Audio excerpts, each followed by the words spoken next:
You also won Zegama this year? Yeah, this year for sure, it's hard to describe winning the race. I did not imagine that happen, but everything went well. I For had the season 2025, so for next year. When will you start preparing? Sylvia Nordskar. Hello, how are you? Hi, I am very fine. Thanks for inviting me. Oh, thank you that you took time. You're such a not yet legend, actually living legend in trail running. You have such a great results. I believe so many great stories also. I also see that I guess you just came from training. Were you just running outside now? Yes, I just came in the door here and took a quick shower. It was actually my very last run here in Chamonix in France this season. I've lived here since May, first time, and then I'm going back to Norway tomorrow and we'll stay there over the winter, and then we will see what happens next season. Is it hard to say goodbye to Chamonix, or are you looking forward to go back home to Norway?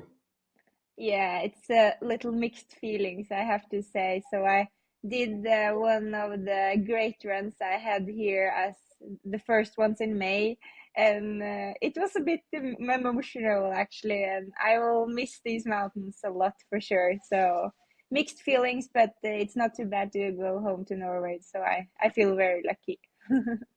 Do you also speak French already, or No. no? Okay, Unfortunately not. I tried. I was on Duolingo every day for a great period, but then yeah, I realized this, at least here in Chamonix, people speak English, so it's not like other places in France where you actually have to learn French.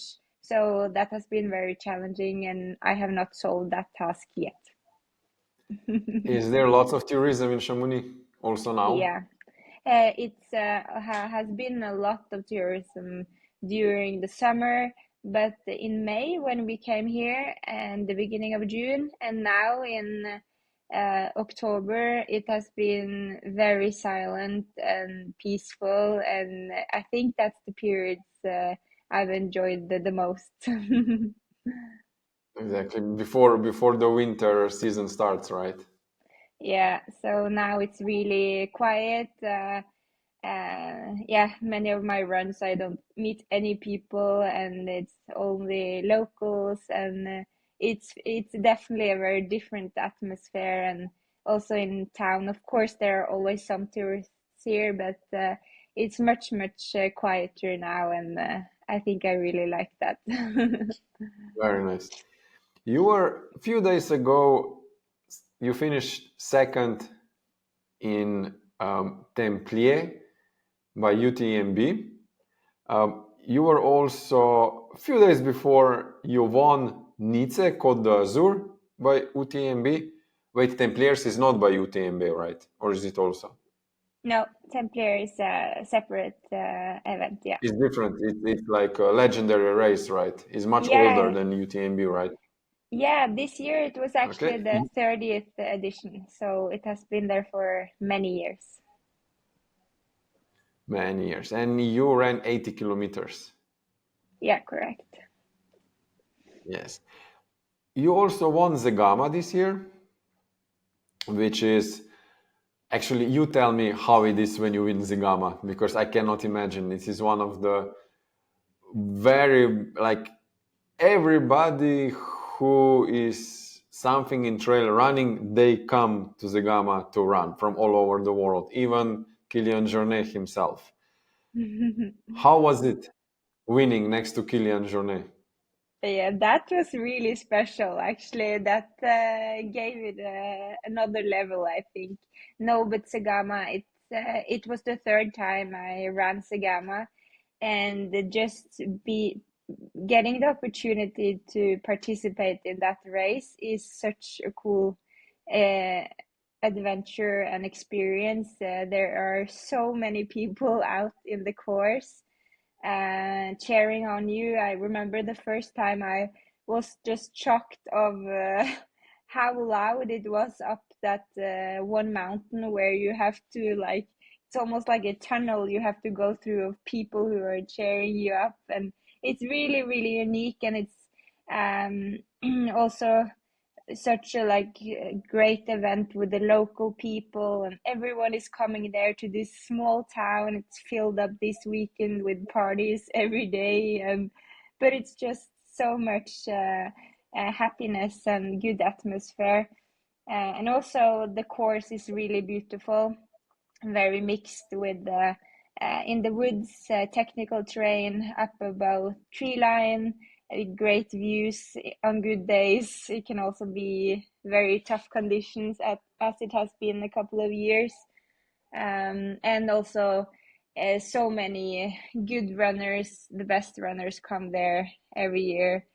So yeah, this year for sure, it's hard to describe winning the race. I did not imagine that happen, but everything went well. I had trained super well in advance and had some great weeks also here in Chamonix with specific training for the mountains, and I think that was yeah, making a difference for me from previous years, and also just having continuity in my training over the past years.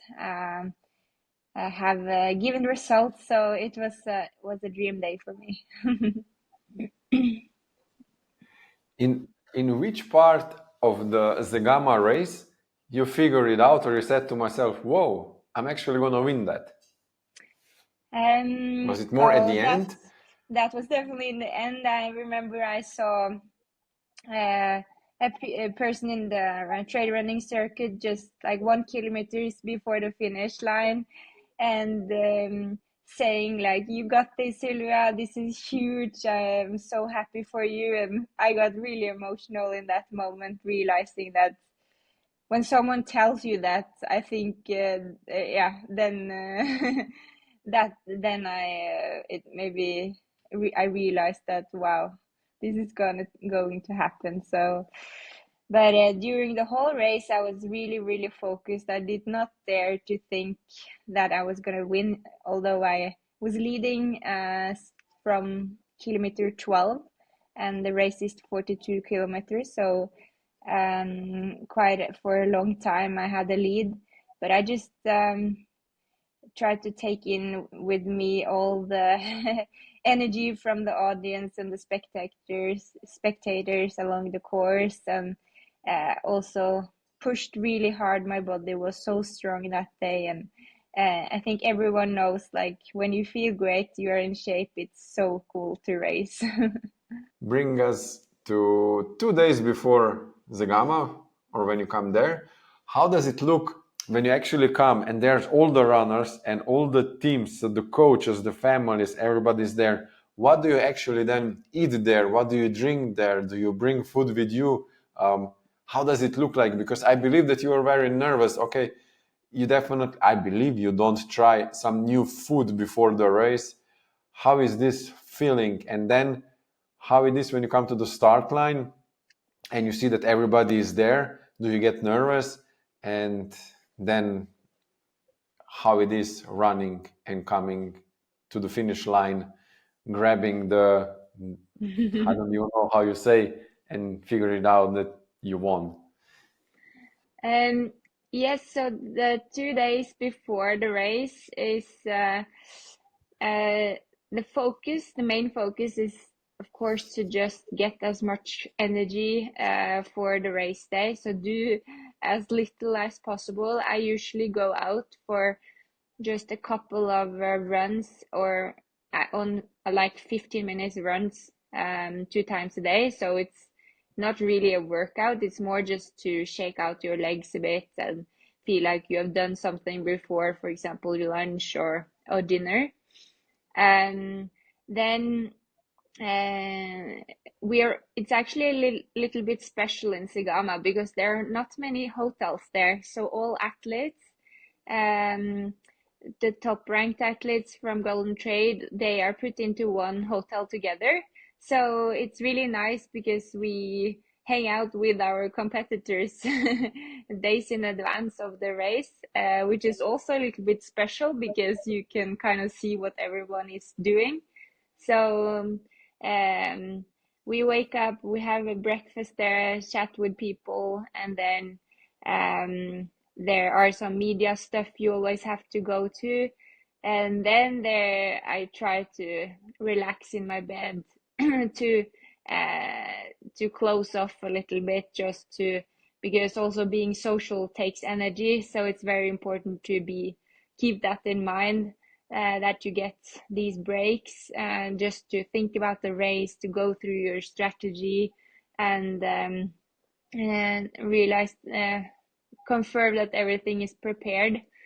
And in terms of meal, it's we get served, it's like a buffet service at the hotel, which is really nice, with the salad buffet, but also like rice or pasta and vegetables, and then you have different proteins. So 2 days before, I just concentrate on eating well and fueling healthy. Then the day before, I have a little focus on eating more carbs and less fiber, like less vegetables and things that can possibly mess up your stomach on race day. So, and also that you fuel well throughout the whole day and also drink well so that you're hydrated and have your energy levels filled up on race day.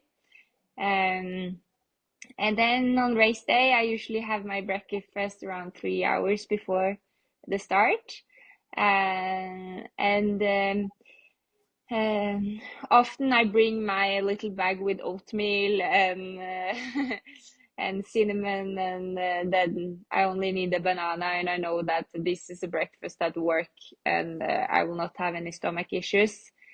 Um, so and also on breakfast we meet the other athletes. So again, it's a little special, but I think it's really nice. It's a relaxed environment. Um, and this year I felt really great. It's also like um,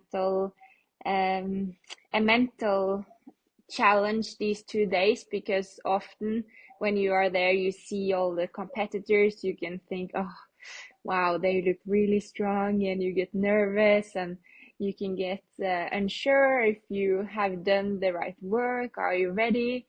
But um, I tried to go into this race with a lot of confidence. I knew that, first of all, I love this race, and that creates a lot of positive energy that I think is important to bring with you to have a good result. And then number two, I had raced Zegama 2 times before, so that also gave me a lot of confidence that I knew I would. I knew the course very well. I had raced it in sunny conditions and in super stormy, rainy, wet conditions. And third, I had a good training period in advance, and everything had gone well, so there was nothing to be unsure about. So I tried to just tell myself that I'm ready for this and it's going to be really cool. And tomorrow, when I go to the start line, I will remind myself that I'm going out doing something I really love, running many hours in the mountains among the best runners in the world. So um, I think to keep a positive mindset is really important for me to do well. And now you come to the start line. Then, And yes, was it really fast start? How was it like in your mind? Did you say to yourself, okay, now we're going much too fast, or said, okay, we could go faster? How was it? um, so it always goes pretty fast out of town. We do a little loop in town on the asphalt before we head up and into the mountains. So there, the first kilometers, it's more about like, don't fall, just hang in there. There will be many fast men coming from behind and trying to stress to pass you, and So it's all about like keeping your backpack on and putting your feet on the right place. And I think for most runners, your heart rate will be a little high in in the beginning there, just because it's a little stressful moment. But then you come out, and it's a really steep hill actually when you get out of town. Um, and I knew that, and it kind of meets you like a wall. So there it's just to settle in, settle in your own pace and try to focus on kind of finding a rhythm that is sustainable. And then you see the girls, some girls passes you, some girls you pass, but I just tried to not think so much about the positions at that time, because it's way too early and that climb is really steep and it continues to be very steep.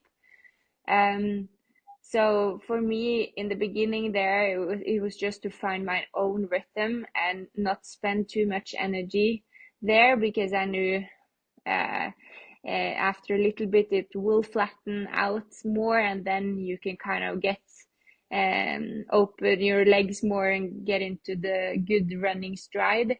And there it's more important to kind of start to position yourself. um, so, and it was the first also long race of the season. So we run for 4.5 hours. So again, it's like a lot of people get really stressed in the beginning that you have to keep up with the in the position you want to end up with. But it's so much more important to just find your own rhythm in the beginning, and and get eventually like find a sustainable pace, and then you can focus on pushing over the hills. And I felt pretty quickly that I was strong in the uphills. So every time there was an uphill and a lot of people started to hike, I was able to push the running a lot more. And I think I've got a lot. First of all, I think I'm more of a runner than a hiker, so I like to run in the uphills. But also during the whole winter in Norway, I train on the treadmill. So I run intervals on 15%, sometimes also 20%, not very often, mostly 10 and 15%. And I always run, I never hike. So I think when I felt really strong there and I started to pass girls, I thought about, oh yes, finally now the treadmill sessions are paying out here. So that was really nice. And then I just progressively passed more and more runners and took the lead after 12 kilometers. Do you remember what heart rate you had in the beginning, at the start, like till the first uphill? Do you watch? Do you watch I the don't watch? remember. Do you check Yeah, the heart rate or no?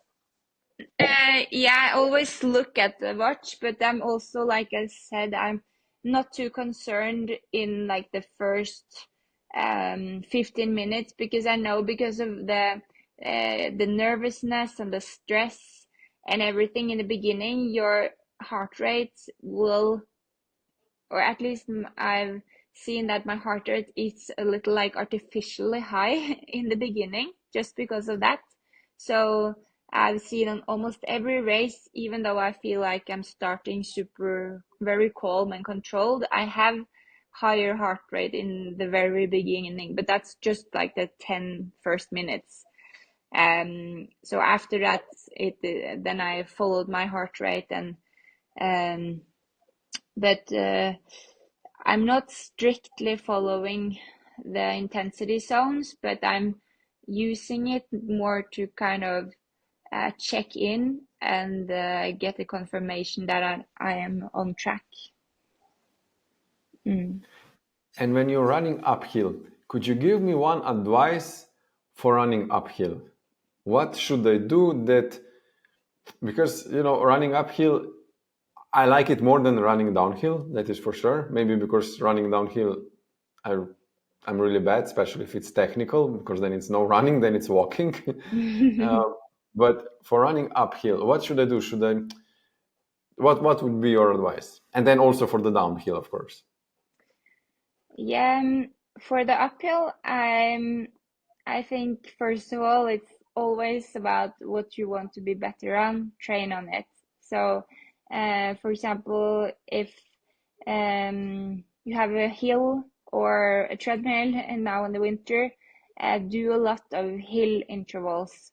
And that can be from very short intervals, like you can end a short workout with just 6 times 10 seconds. So like short sprints in uphill after if you have a short run after work or a recovery, just like to stimulate your muscles to run uphill. And it takes 5 minutes. So that's an easy one. And then regarding intervals, um, I do a lot of longer, like threshold, middle, like medium pace intervals that are quite long, up to 1 hour total in intensity. So often I can do times 20 minutes, or 5 times 10 minutes, or do like a pyramid where you go 12 minutes, 10 minutes, 8 minutes, 6 minutes, and then up again 8, 10, 12. So, And mm, and mostly set on 15% yeah, uphill. I prefer the And 15%, and I also on the treadmill I really like to also variate, so you could do every second interval between 10% and 15%. And when you have done the workouts a lot, you get familiar with what your threshold pace is, and then it's easier to hit the right or get a good session. So actually, when you run on 15%, it feels super easy to run on 10%. So it's very nice to differ between those two. very nice. When, for example, for the season 2025, so for next year, when will you start preparing training for the So next season? yeah, so I have actually now in November I have as a off season, so I don't have any training planned this month, and that's the only month I don't have any structure, and it's quite nice. It's for mostly like mentally for me to feel like you have a little kind of vacation, but it's not like I'm not training. I just do whatever I want to. So being out and joining friends or doing whatever I feel like, but I don't have any plan. So from December 1st, I will start to train for the new season again. And then usually I start the season in May. But we will see, like this year we started already with the Golden Trail in April, so I haven't confirmed my race schedule for next year yet, so we will see. And now the trail running season is starting to kind of be the whole year around. So, but that's also something I think is really important, that for me, I did some races in the winter last year, and I will probably do that this year too. But then I went into those races like this is a training race, and it's a great part of the winter training season. But the important races will still be um, with Zegama in May and Mont Blanc Marathon and yeah, UTMB and those races. Let's say we are now 1st of December. Last year, or actually this year, 2024, not 2023, actually, last year.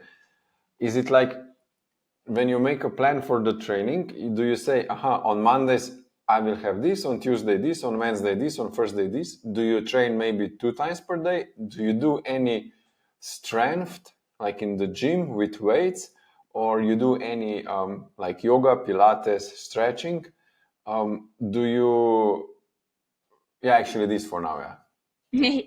Yeah, I do have a schedule day by day. Usually, I'm now my own coach, and I like that, and I think it works quite well for now. So how I do it, I every week or every 2 weeks in advance, I put up a detailed plan for every day what I will train, and then for the whole year, I kind of have a more overall schedule of what the different periods focus will be. So if it will be pre-race period, if it will be a capacity period, or whatever, yeah. So let's say 2 weeks in advance, I plan the next 14 days, day by day, and I use a training program. So I put in every session.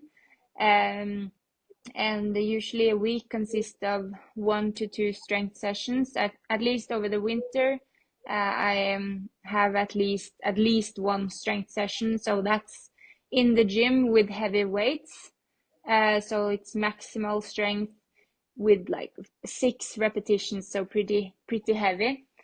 And then beside of that, I do core and yoga 3-4 times a week, shorter sessions like 20-30 minutes. So that's the strength part. And So then for the strength, mm, sorry to mm, interrupt you. For the strength training, do okay in the gym? So you're making like squats and lunges like this, like yeah, strong training for legs, or also for the back and for the shoulders, and or mostly no, for the lower. then I focus on legs. So it's exercises for the quads, the hamstring, calves, hips. That's mostly my So priority. you're doing also squats, Yeah, and squats how much do you and squat? How much? in weights. How much do I have? Mm, now I don't remember. Don't It's such a long time since I. is it? Wait, I believe because you are a trail runner, you don't have many kilos. How many kilos you have? I have to think. I don't know how tall are you. Maybe I'm a 176. Maybe Huh? I usually put on 30, yeah, maybe 60, 80 kilos. 80 kilos of squats. Yeah, that is very good because that is like much more than your weight actually. So Yeah, yeah. So I it's don't do myself 80 kilos squats, and I have 100 kilos myself.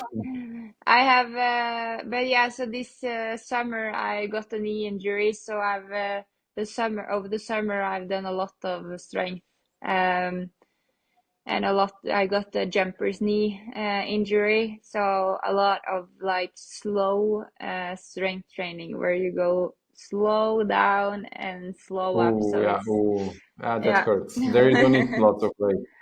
There no, you don't need so lots of weight because it's very hard. it's hard. Okay, so let's say once per week you do strength training, sometimes 2 times, and with the running you do like in December, January in the winter because I believe in Norway is even colder than like in Chamonix. Do you do it all the time on the treadmill or also outside? If it's runnable outside, I would definitely prefer to train outside. It's just that in Norway it's snow, and it's not possible to run outside all the time. I do my some easy sessions outside, but not the intervals because then that will affect the quality of the session.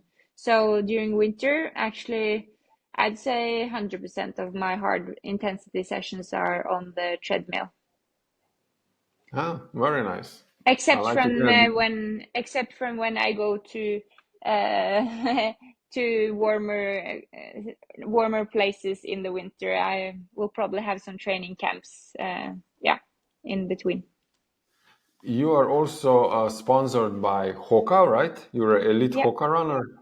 yeah, Okay. So does it also Hoka organize some kind of training camps in the yeah. winter They that you do. all meet and Yeah, so we have some training camps with Hoka, which is really nice. I love being with other athletes, and before UTMB and yeah, that kind of stuff. And So for example, in December, January, February, how is with the food? When you train so much and also when you have strength training, do you also eat more, or are you watching already your weight that you get your racing weight? How is with this? um yeah, if I eat more, that's a good question. Or It's you more, or I you think it's, maintain your weight all the time? yeah, I know I usually gain maybe 1 to 2 more kilos over the winter season. Um, and I think it's more like because I'm very relaxed about it, and I think it's healthy because then when you get into season, you will get that extra good feeling when you lose that 1 or 2 kilos, but it's nothing more than that. And I usually have a very stable weight throughout the year. And also, I think in the winter, it's colder, so it's nice to not be on the very limit over the training season. Then you're able to push the margins when it really matters instead. Were you ever thinking already? Okay, now I saw you are 31 years old. Am I right? Yeah. So you're still very young. Were you thinking also to go to run the 100-mile ones, like really training for the 100-mile training, or not yet? Okay, the Yeah. Templier, like a few days ago, was already 80K. So this is not short anymore, but Yeah. I really like the 50, 100K distance now, and I think I will stick with that a little bit more. And but I would love to do 100 miles. I think Western State is something I've had on my bucket list since I heard of that race when I lived in Denver, Colorado. So we'll see about that. But right now I right don't now I have. didn't hear you Oh, nothing. am I Yes. breaking out? There, Yeah, back? Yeah. we did. I didn't hear you nothing. You were talking about the 100Ks because you did few Yeah. of them, but I didn't hear you nothing because Okay. we So. lost you. So about the distances right now, I love the 50, 100K distance, and I would like to have some more years where I specify on that distance.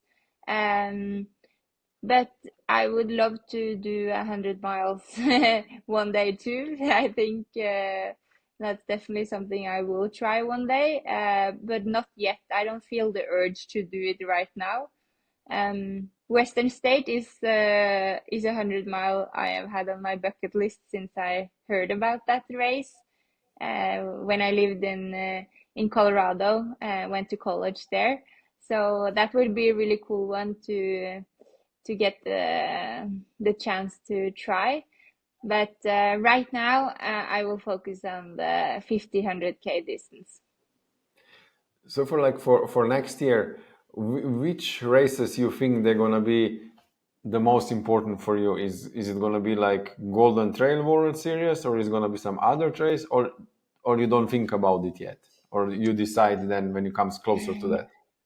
So CCC was actually my big goal this year, and unfortunately, that didn't go well. I was not ready after the injury, so I had to stop in the middle of the race. So that race is definitely going to be a big important goal for me. And then it is the World Championship 2 next year, which is pretty tied to CCC. So I have to look a little bit more into that plan. And then the Golden Trail Circus, I love, and I also think it's really cool to try to combine a little shorter distances races with the longer ones, because then you can race more. But I haven't seen what will be which races they will include in the circuits yet. But I think Zegama and Mont Blanc Marathon are two races that I would love to race again next year. For example, when you finish Zegama or when you finish, like you said, Mont Blanc Marathon, in comparison with Templier, which was 80 kilometers, so like once or even more than once longer, the day after, how many days do you need that you could race again? Is it a huge difference between 40K Um, and 80K? I would say actually for Templier, it's such a runnable race, even though it has 3,500 meters of elevation gain. It's kind of concentrated to a couple of two very steep climbs. So I have not felt very affected or hammered after that race. So um, I think that's not haven't been, but of course you are competing in many more hours, so your body are definitely need more time to recover. But at least now, physically, I think I have recovered very quickly, and I have felt very good. Compared to CCC, for example, I would say it's much longer recovery period because it's many more climbing elevation gain up and down. It was really interesting because this year, like 5th of October, you won Nice, which was 54 kilometers. And then only 2 weeks after, you went Festival des Templiers, where you were second on 80 kilometers. So this is like fascinating to me. These are two races where there is a huge competition and that you can be only 2 weeks apart and you are first and second. This is like, how does that feel to you? Does this give you like self-confidence boost? Does it give you, aha, I'm on the right path. I have to continue like I'm doing. Um, Yeah, how are you feeling about it?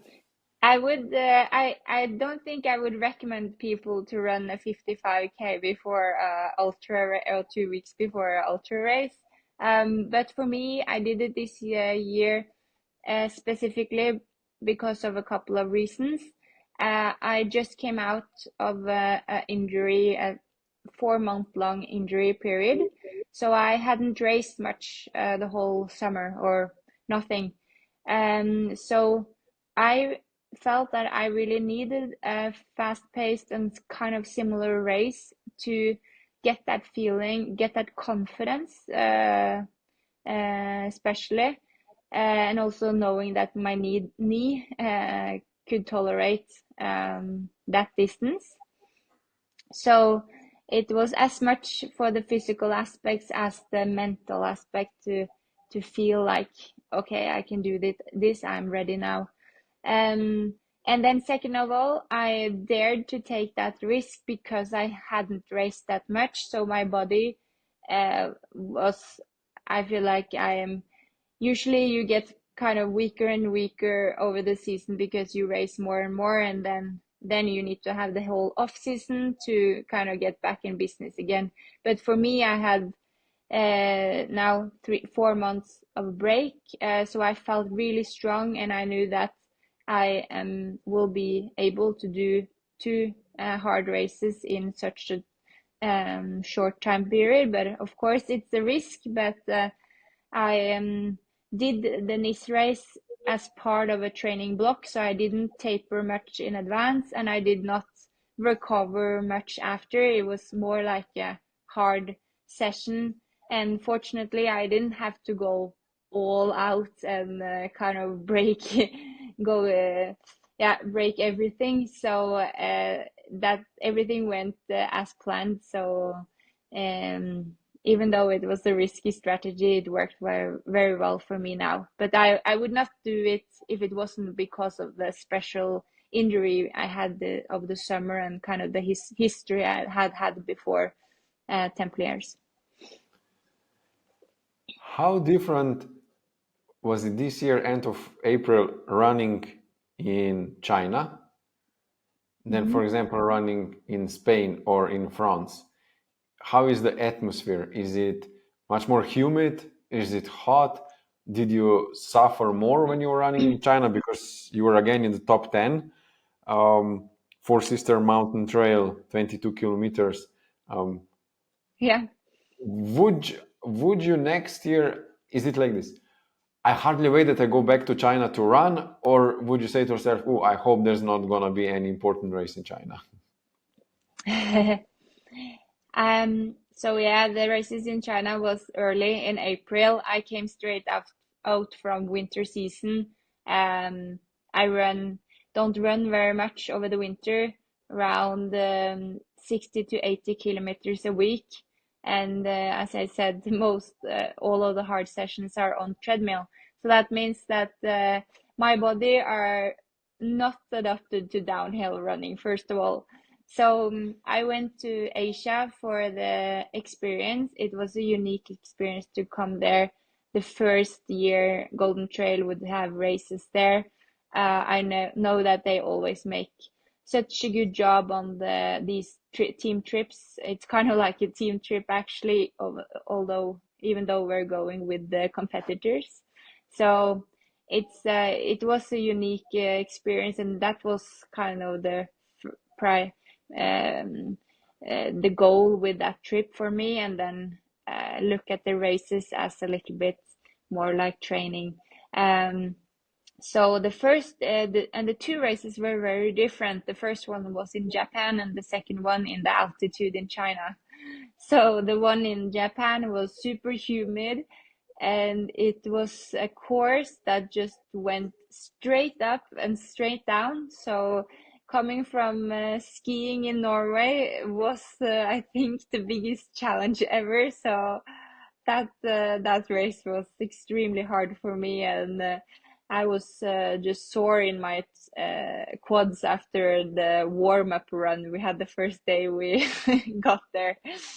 So I took that race as a strength training and thought, okay, now I'm a little bit more prepared for what's coming in the rest of the season.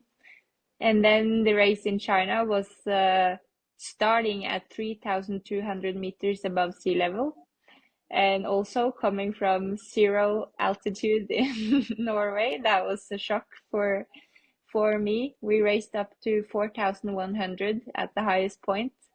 So I had a lot of respect for that race. I had actually prepared a little bit by sleeping in an altitude tent back home.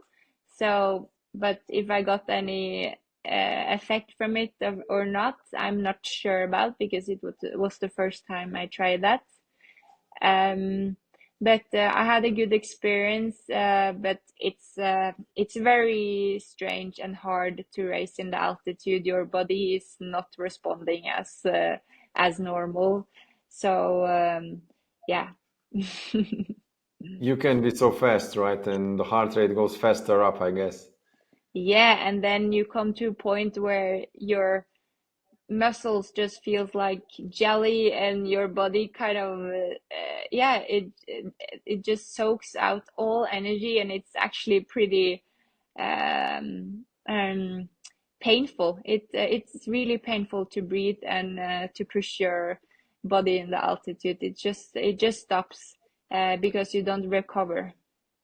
How is with your nutrition when you're running this 40, 50 Ks during the race? How much calories? Do you have exact number of calories that you put in? Do you drink water or you drink some powdered mixes? Yeah, I usually only drink sports drink. I use Morton. So it's my nutrition is a combination of gels and sport drink. And on average, I take 70 grams of carbohydrates. So not sure what that is in calories, but in carbs, that's what we Yeah, measure. 70 grams of Yeah, carbs, like a yeah, bit less than 300 calories. Very yeah. nice. Okay, before I let you go, because I know you still have to travel to Norway right now. I'm from Chamonix to Norway. Do you travel with car or? And now we're flying back home. So we sent all our luggage and the car back home last week. So now I'm just gonna clean up the apartment and get everything out. So we have a little bit stress. Okay, we just do fast trivia questions.